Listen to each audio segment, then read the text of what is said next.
सम्माननीय सभामुख महोदय, सर्वप्रथम त म सबैजनालाई हार्दिक शुभकामना र बधाई ज्ञापन गर्न चाहन्छु। आफ्नो मनको विचार राख्नुभन्दा पनि म जनताले हामीलाई के का लागि यहाँ पठाएका छन् भन्ने बारेमा बुँदागत रूपमा जनताका मागहरू वाचन गरेर सुनाउन चाहन्छु। तर त्योभन्दा पहिला चाहिँ हामीले पक्कै पनि यो देश बनाउनका लागि, देश परिवर्तन गर्नका लागि भनेर आएका छौँ। सबैभन्दा पहिला आफूले आफैलाई परिवर्तन गर्नुपर्छ भन्छु म। अघिल्लो शपथ ग्रहणको दिन पनि हामी 12 मिनेट 46 सेकेन्ड ढिलो थियौँ भने आज 16 मिनेट 55 सेकेन्ड हामी ढिलो भएका छौँ। जनताले हामीलाई यसरी ढिलो गर भनेर यहाँ पठाएको हो जस्तो मलाई लाग्दैन। त्यसो भएको कारणले प्रत्येक मिनेटको महत्त्व यो सदनले बुझोस्, सरकारले बुझोस्, हामी सबैले बुझौँ।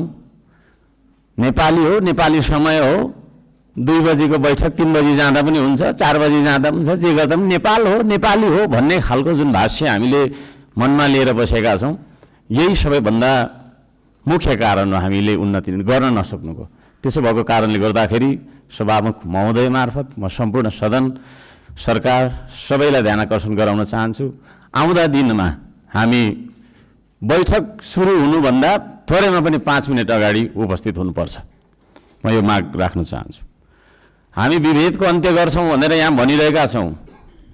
भर्खरै पनि पूर्ववक्ता माननीयज्यूहरूले थुप्रै कुराहरू राख्नुभयो, आफ्नो मनको कुराहरू। तर यहाँ यही सदनभित्र पनि विभेद भइरहेको छ।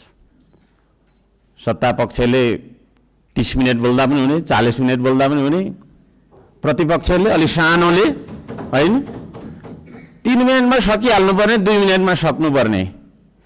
हामी पनि जनताले चुनेर पठाएका जनमत प्राप्त जनप्रतिनिधि हौँ। त्यसो भएको कारणले गर्दाखेरि हामीले आफ्ना क्षेत्रका आवश्यकताहरू, आफ्ना तपाईको चाहिँ के अरे मागहरू राख्नका लागि प्रशस्त समय दिनुपर्दछ। त्यो खालको सदन हामीले बनाएर हामीले त्यो खालको सदन अभ्यास गर्नुपर्दछ भन्ने माग राख्न चाहन्छु। म आफ्नो मनको कथा म यहाँ गाउन चाहन्न। अब मेरो आफ्नो मन्तव्य राख्नुभन्दा पनि सरकारले कसो गर्नुपर्ने हो त? हिजो इतिहासमा हामीले के गर्यौँ, कसले के गर्यो, कुन नेताले के गर्यो, कतिको तपाईँको हामीले सङ्घर्ष गर्यौँ, के गर्यौँ भनेर आवश्यक छ जस्तो मलाई लाग्दैन। हामी के गरिरहेका छौँ आज र भोलि के गर्ने हो भन्नेतर्फ सरकारले आफ्नो नीति तथा कार्यक्रम बनाउँदाखेरि यस्ता कुराहरूलाई पनि समावेश गरोस् भनेर चाहिँ म यहाँ जनताको मागहरू, राष्ट्रिय स्वाधीनताको, हाम्रो सम्प्रभुताको, जनताले चाहेका कुराहरू के कस्ता छन् त भन्ने कुरा म बुँदागत रूपमा वाचन गर्न चाहन्छु। पृथ्वी रहन्जेलसम्म यो देश रहिरहनुपर्छ, हाम्रो देशको चन्द्र सूर्य अङ्कित झन्डा रहिरहनुपर्छ। त्यो मान्यता हामी राख्दछौँ। श्रम संस्कृति पार्टीले त्यो मान्यता राख्दछ।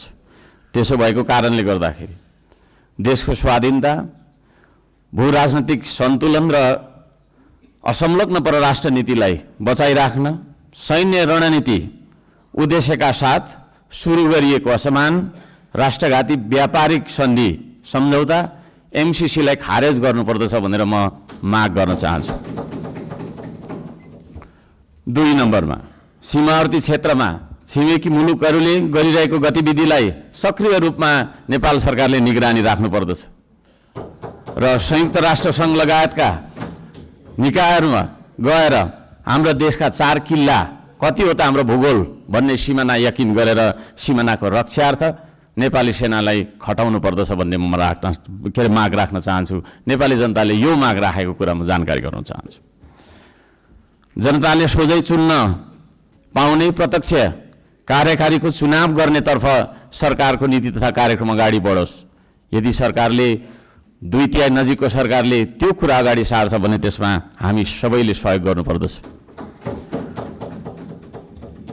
नम्बर 4, जेनजी आन्दोलनमा डिस्कोड चलाएर जेनजी बालबालिकाहरूलाई स्कुल ड्रेसमा आन्दोलनमा बोलाउने, शान्तिपूर्ण आन्दोलनलाई भड्काएर हिंसात्मक बनाउने, आन्दोलनमाथि अन्धधुन्ध गोली चलाएर दमन गर्ने, 23 गतेको घटना घटाउने, साथै 24 गते सिंहदरबार, संसद भवन, सर्वोच्च अदालत जस्ता सरकारी भवनहरू जलाउने कृत्य गर्ने मान्छेहरूलाई पनि तपाईँको चाहिँ के अरे कारबाहीमा ल्याउनका लागि उच्चस्तरीय छानबिन समिति आयोग गठन गर्नका लागि हामी माग गर्दछौँ।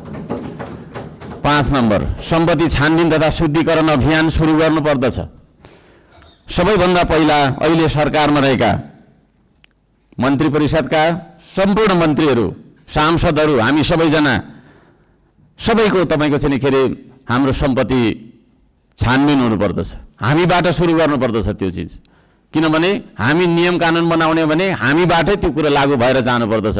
हामीले बनाएको नियम कानुनले अरूलाई मात्रै ठ्याङ्ग्रोमा कस्ने खालको व्यवहार हामीले गर्नु हुँदैन भन्ने माग राख्दछु। शिक्षालाई जीवनोपयोगी बनाउनु पर्दछ।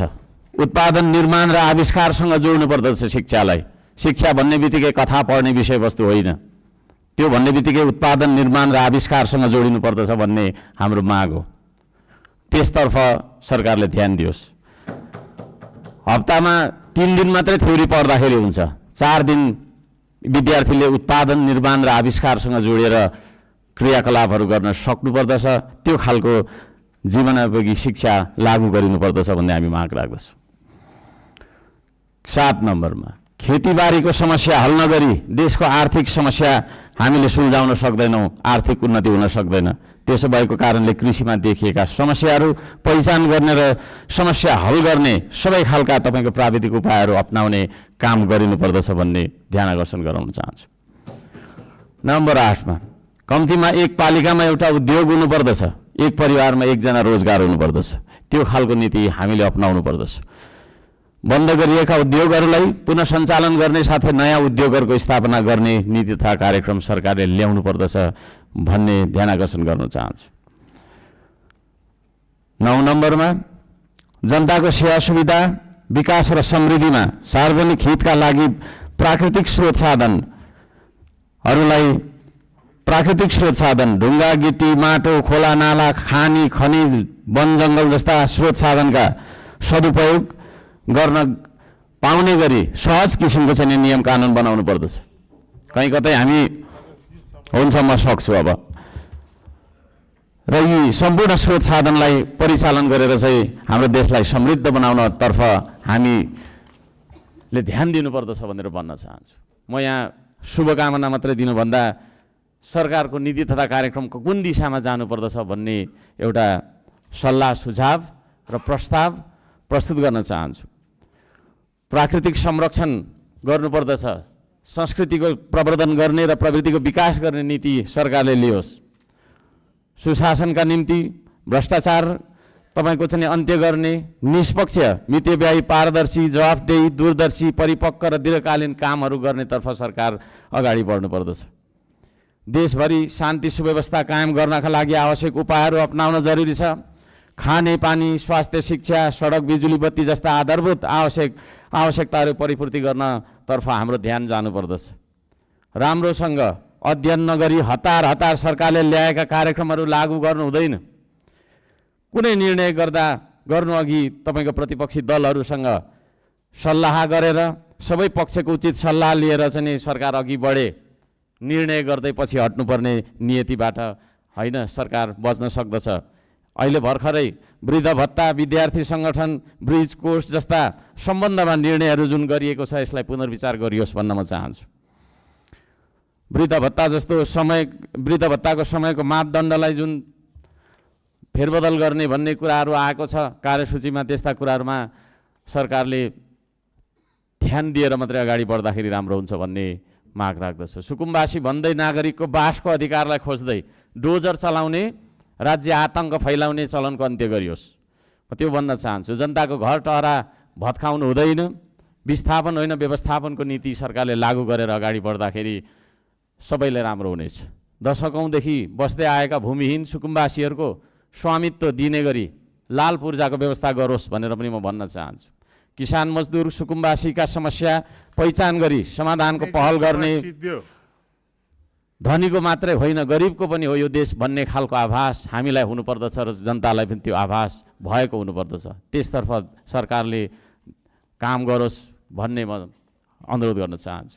उपत्यका बाहिर पनि नेपाल छ भन्ने कुरा हामीले व्यवहारबाट जनाउनुपर्छ। यो काठमाडौँ उपत्यका मात्रै नेपाल हो भन्ने किसिमले सबै विकास चाहिँ यहाँभित्र मात्रै थोपार्ने किसिमको चाहिँ विकास हुनु हुँदैन भनेर म ध्यान आकर्षण गर्न चाहन्छु। सबै खाले विभेदको अन्त्य गरिनुपर्दछ। भूपू गोर्खा सैनिकहरूको समान पेन्सनका लागि नेपाल सरकारले आवश्यक सबै खालका पहलहरू गरोस्।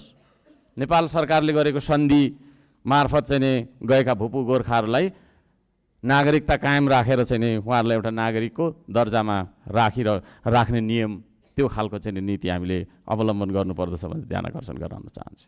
समयको पाबन्दीले गर्दाखेरि मैले यी कुराहरू सबै कुरा वाचन गर्न चाहिनँ। माननीय सभामुख महोदयले 2-3 चोटि भनिसक्नु भएको छ र यो म पत्र सम्माननीय सभामुख महोदय मार्फत टेबल गर्न चाहन्छु र यस सल्लाह सुझाव अन्तर्गत सरकारले आफ्ना विचारहरू आफ्ना नीति तथा योजनाहरू अगाडि बढाओस् भन्ने म माग राख्न चाहन्छु। धन्यवाद।